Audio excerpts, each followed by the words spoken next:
Bonjour, bienvenue à Photo de groupe. Aujourd'hui, nous recevons une photographe très impliquée, une passionnée de la photographie et surtout du partage avec les autres photographes. Nous recevons Brigitte Gagnon.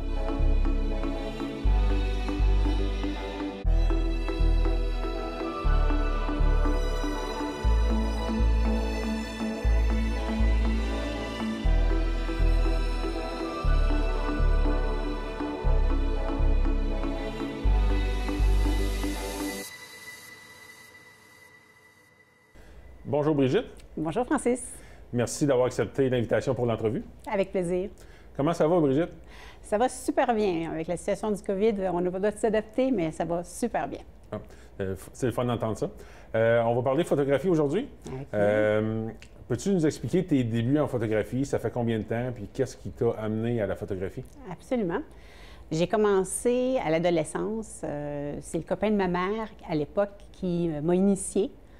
C'est un appareil argentique, donc il ne m'avait pas vraiment donné des techniques. Donc, c'était, fie-toi l'icône que c'est pas au milieu, verte, puis tout est beau. Donc, mes débuts, c'était vraiment plus, je trouvais ça beau, je photographiais. Mais dans le temps, argentique, il fallait que tu développes tes photos papier, donc ça coûtait cher.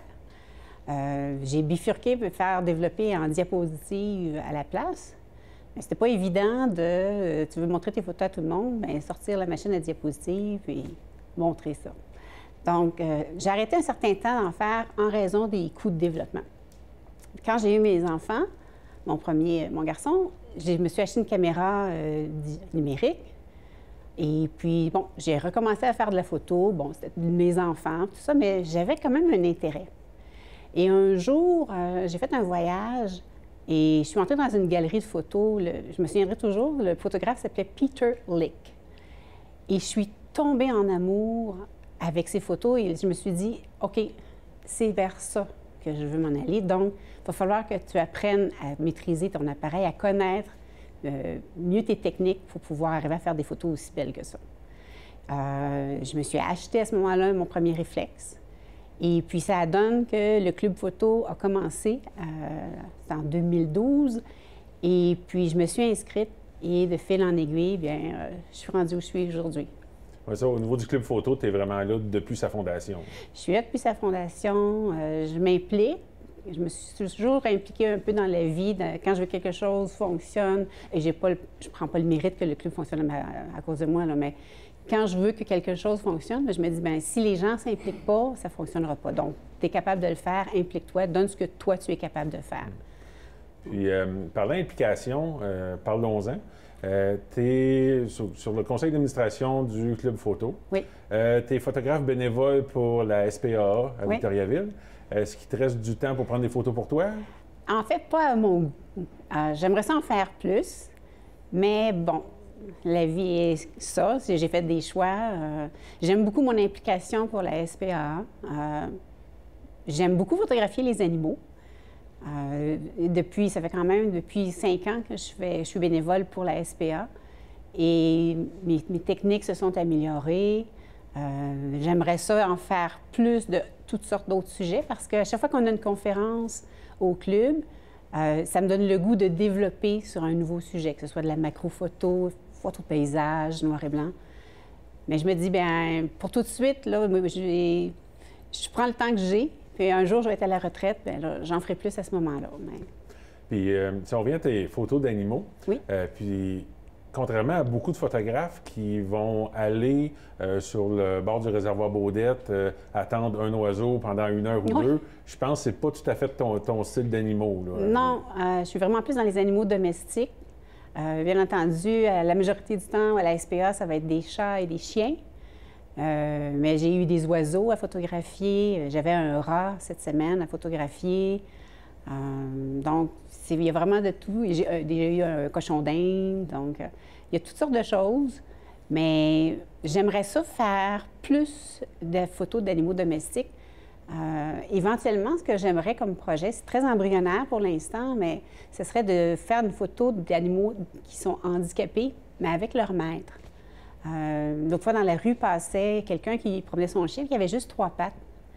Et je me disais, ça serait intéressant de faire quelque chose avec ça. Montrer que c'est pas parce que ton animal est handicapé, parce que vous seriez surpris qu'à la SPA, des fois, il y a des animaux qui sont rejetés parce que, justement, ils ont un handicap, mais ils ont autant d'amour à donner qu'un animal normal. C'est des animaux, c'est pas des humains, mais je trouve que quand même, il y a un aspect intéressant qui pourrait être développé avec ça. Oui, bien justement, personnellement, on a adopté un animal. Puis grâce à toi, tu nous as fait comme prendre conscience que juste avec la SPA, Oui. Les animaux paraissent super bien avec tes photos. Puis toi-même, tu m'as appelé ça d'une adoption responsable. Oui, Puis tout à je fait. vois que tu es vraiment, oui, tu es photographe bénévole, mais tu as vraiment la cause de la SPA à cœur. Oui, j'aime les animaux. Donc, c'est ma façon à moi de donner. J'espère que ça fait une différence. Si ça en a fait une pour toi, je suis contente. Si ça touche d'autres personnes aussi, bien tant mieux. Mon rôle est joué.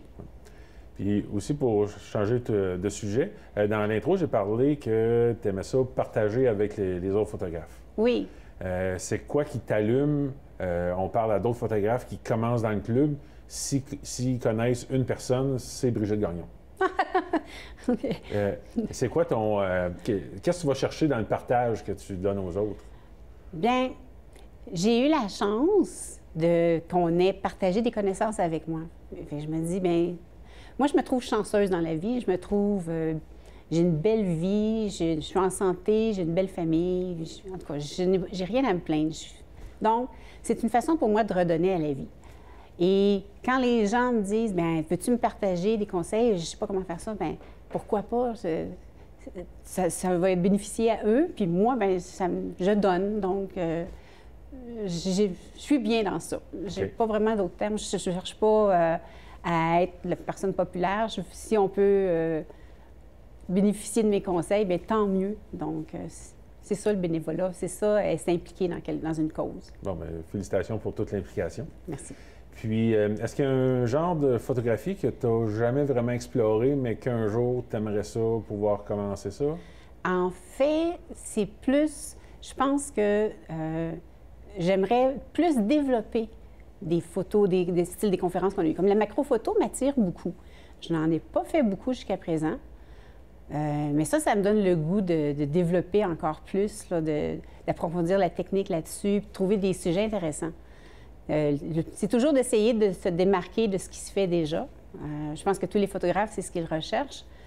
Mais de trouver qu'est-ce que moi, je peux faire différemment d'un autre photographe qui va faire que, bien, on va reconnaître ma signature, dans le fond. Ah, vraiment intéressant. Oui. Puis, dans ta, on va dire, jeune carrière de photographe, est-ce que il t'est arrivé des malchances? Oh, mon Dieu! C'est un cauchemar. En fait, quand je fais de la photographie, j'ai toujours ma courroie dans le cou pour tenir ma caméra. Et je vais au parc sur le 116, là, le nom du parc m'échappe, mais il y a une petite chute d'eau, puis je me dis, ça serait intéressant, je vais aller faire un petit shooting photo pour m'amuser. J'installe mon trépied, je mets ma caméra sur le trépied, et cette fois-là, et je vous jure que c'est la seule fois, je ne mets pas ma courroie. Mais ma caméra est mal clenchée sur mon trépied, donc elle tombe, mais je suis sur des rochers qui s'en vont dans l'eau. Et comme dans un film d'horreur, je vois ma caméra, puis je fais « non !» et elle tombe dans l'eau. OK. J'ai de l'eau jusqu'aux genoux pour aller récupérer ma caméra. Il fait froid, c'est au début décembre, il n'y avait pas de neige, mais puis là, je me dis « oh non, c'est foutu, ma caméra, c'est quand même l'équipement, il vaut cher. » Donc, je disais, qu'est-ce que je vais faire? Là, j'ai tout ramassé, je suis allée chez moi, j'ai tout déballé, essuyé comme il faut, puis j'ai mis ça dans du riz, la fameuse technique du riz. Ça a pris 1 mois et demi, 2 mois à peu près, et ma caméra a recommencé à fonctionner. Mais sur le coup, là, puis j'avais un shooting la semaine d'après, je me disais, oh! Mon cœur, je pense, a arrêté de battre. Il n'y a pas d'autre histoire qui peut battre ça comme malheur, comme mauvaise aventure. C'était catastrophique à mes yeux, cette journée-là. Mais elle fonctionne encore maintenant. Je l'utilise. C'est ma caméra backup. Je m'en suis racheté une autre. Mais là, maintenant, je ne prends plus de chance. À chaque fois que je vais faire un shooting photo, je mets toujours ma courroie dans le cou. Donc, s'il arrive un malheur, bien, au moins, elle va tomber au bout du cou, mais pas par terre, dans l'eau. Tu as eu ta leçon. J'ai eu ma leçon, oui. Est-ce que tu es du genre à voyager? On n'a pas eu l'opportunité souvent de voyager, mais il y a un voyage qui va rester à tout jamais marqué dans ma tête et dans mon cœur. C'est un voyage en Irlande. Et puis, lorsque j'ai appris qu'on allait faire ce voyage-là, l'itinéraire était déjà tout planifié par un groupe et j'avais tout sur Google été voir les endroits qu'on allait voir. Mais il y a un endroit en particulier qui s'appelle Dark Edges. J'ai quand même plusieurs photos que je suis fière, mais celle-là, là, c'est des arbres, Dark Edges. C'est une petite rue dans une campagne, une petite rue presque enterrée. Et il y a des arbres qui forment un pont. Et ça a servi dans des films, dans des séries comme Game of Thrones. Et quand j'ai su qu'on allait aller en Irlande, je me suis dit, puis je savais qu'on le passerait par là, je disais, faut que je fasse une photo, là. Et cette journée-là, il y avait une tempête de vent épouvantable. On avait de la difficulté à marcher tellement qu'il ventait. Mais il fallait que je fasse ma photo d'arbre. Et je me souviens qu'on était avec le groupe. Puis là, moi, je cours en avant de tout le monde pour faire ma photo. Parce que je veux pas qu'il y ait personne. Puis je prends des clichés, puis je regarde, c'est pas ça que je veux, mais mon groupe en arrière s'en vient. Donc, je cours encore. Et j'ai réussi à faire ma photo. Elle me plaît à moi. Je ne dis pas que c'était la photo du siècle, mais pour moi, c'est ma photo. C'est celle que j'ai le mieux réussi. Et juste après avoir pris ma photo qu'on a passée, le vent était tellement fort, on a entendu un gros crash. Puis un des troncs d'arbres avait cassé, puis il était tombé derrière nous. Donc, tout ça mis ensemble fait en sorte que cette photo-là, pour moi, ça va rester dans ma tête et mon cœur pour toujours. J'aimerais ça voyager plus. Mais on est allé, il y a peut-être 2 étés, faire le tour de la Gaspésie. Et je me dis, oh mon Dieu, j'ai pas besoin d'aller en Irlande pour pouvoir voir des beaux paysages comme ça. Il y a de très belles scènes à voir au Québec. Donc, il faut juste ouvrir, je pense, notre esprit, nos yeux de photographe, puis il y a de très belles scènes à faire ici aussi. Gaspésie est un lieu magnifique aussi, là. Oui, effectivement. Oui. Malheureusement, c'est tout le temps qu'on avait.